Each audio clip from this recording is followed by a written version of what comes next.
They're Okay. but they have electrical maintenance services. They have all these different divisions of their company. Yeah. So they're like a huge. What would you compare it to? Petrol company that has their hands in everything. Yeah. Right. Yeah. You know what I mean? Yeah. An energy company that has too much cash, they don't know what to do with it all. Right. Maybe that's what they are. Right. But the church has had really good experience with them so far, I guess, in the rollout on the eastern seaboard. Good. And so they're going to give them more. Okay.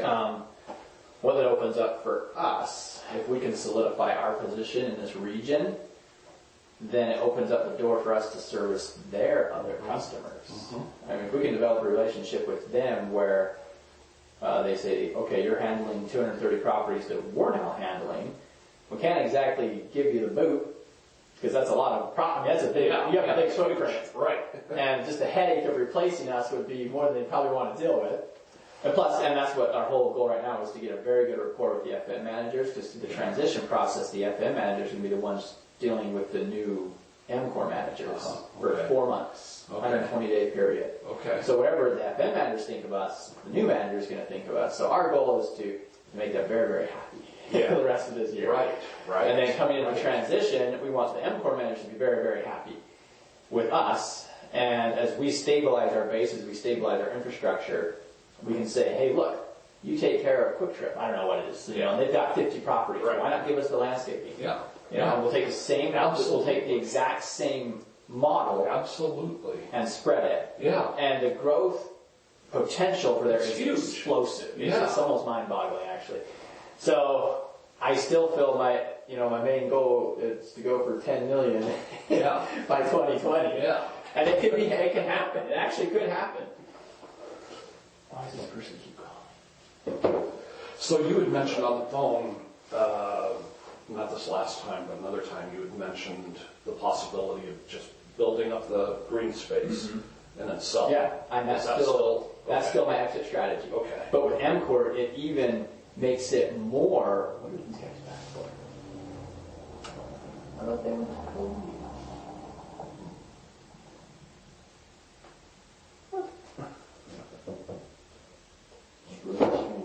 Okay.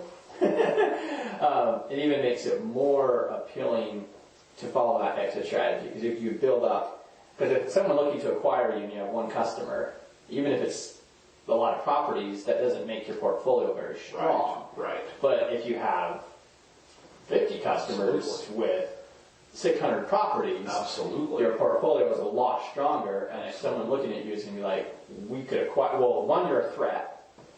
Two, you're a viable company that they can assume. Yeah. So if we position ourselves as a threat to some of these really big landscape companies, that would still be my preferred exit strategy. Okay. So I want to focus a lot on this, build it up, because you know what I want to do. We talked about it. Yeah.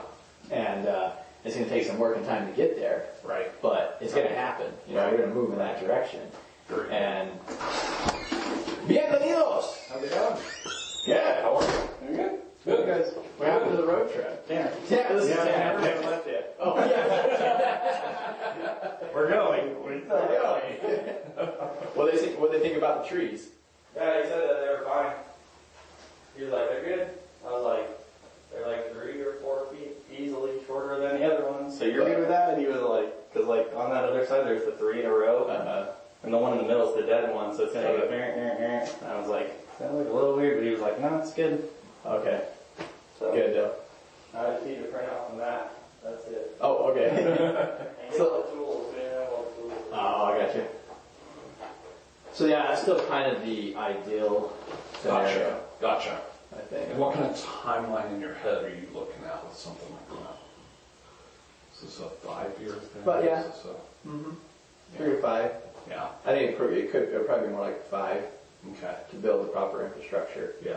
Now this contract is a 3-year contract? Or With 5-year with the church? With a 2-year extension. Okay, that's right. The That's base right. of 3 years. But basically a lot of the focus right now needs to be on the internal policies and procedures. Yeah. And that's what we're trying to shore up, and that's what Tanner's getting all trained in and getting help a lot with the local. If each region uses the same policies and procedures, That's what you need to. then everyone knows what to expect. Absolutely. A big question has been when are services being performed, so we're preparing monthly service calendars. And then actually by the next year they'll have an annual service calendar for each Very FM group. Very good. For the rest of this month, we're just going to give them, monthly one because we're working month to month right now. But and then once they have that information, they can respond better. They know when things are being done. We can't give them exact dates, but at least they'll have an overview, a time frame. Like this month, this is going to happen. Yeah. And the same thing with the temples. They want to know what's going on during the month of August. What do we expect? Right. And so, it's an outcome-based contract, so they don't tell us really when to do services or how to do them, but it's nice for them to know what's going on and what to expect. And so right now, the big hurdle was the weeds. I think we got a good handle on that. The next big one is going to be the fall cleanup. Getting that done, all of that done, and all the irrigation systems winterized. So that'll be the next focus. Okay. Is the next big hurdle in the process. But very good. Yeah, we're working through it. So on the other side of the business, or the efforts with the products, the patents, all of that, is there anything, any update on? Yeah, so we talked during part of our meeting on Thursday. We talked about the Wellspring. I actually drew it up on the board what I'm doing with that, because with this landscape contract and with potential for additional customers, that actually is just a shoe. It just fits right in with the process. Absolutely. We're already managing these properties. We're already fertilizing them. Yeah. And the church has given us the go-ahead to install those on properties. So it's a perfect test bed. It's perfect. So that's one of the reasons for hiring other managers and getting them all in place, because I need to take my time through the winter and build a working model that we're going to install on Kearney and a few other local buildings and get them running. Okay. And if we can get them running and functioning, then I would love to see us take a certain region, maybe one FM group, and install it across a whole FM group. Yeah. So basically that would work on the model that the satellite TV companies TV providers work on. We give you the dish and the equipment and you pay us a monthly fee. Mm-hmm. So in this case, the monthly fee is already built into the contract, so nothing changes there. Yeah. But to the church, we really, I'll have to talk with each FM manager, and actually I'll probably do it here locally, because, Josh, we work together really well. Yeah. He'd probably cover just the cost of it, of the initial install, but we aren't looking for any money there. We're just going to install the device. Right. And then the fertilizer would be provided on a subscription basis. Well, in this case, it's just part, we just fertilize it that way. Sure. But it still works really good. We talked about that during the meeting right now. The fertilizer lawn takes, let's see, you drive to the site, you pull up, you unload the spreader, you get it up and running, you put water in the tanks, you mix some chemicals, you fill the hopper with the fertilizer, and then you drive to site. And 2 hours later you might leave. Okay. Easily. On a big property, it might be 3 hours later you leave. Wow. And you have two guys there, one on the big machine, one pushing. Two guys, with all the taxes and everything included, $23 an hour. There's 46 times 2. There's $100 almost in labor. Yeah. You've got your equipment. You've got the materials. For a big property like a stake center, it's about $240 to $280 to fertilize it. Okay.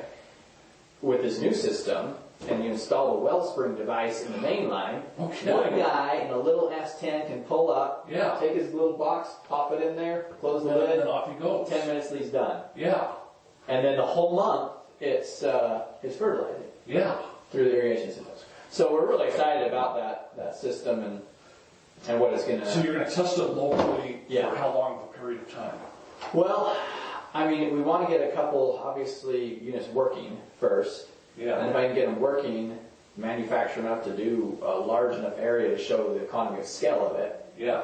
For one idea would just be the whole Kansas City South FM group, just do the whole group. Yeah. Install them, there's 30-something buildings there. Okay. Install them on the buildings. Okay. And get them working and test it through next year, through the season. Okay. That's what I was wondering if it's Yeah, I would love to get it done next year. That's something I really need to push on, but I've got to really get a push on that.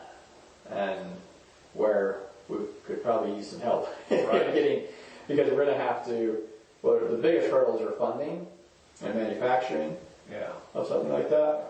Am I going to have enough cash to fund it myself? I don't know. Right. We'll have to look for Right. outside funding. Right. But I don't know. Will that have Yeah. crowdsource funding? Who's going to, Yeah. how's the guy going to fund it? Yeah. Yeah. And then once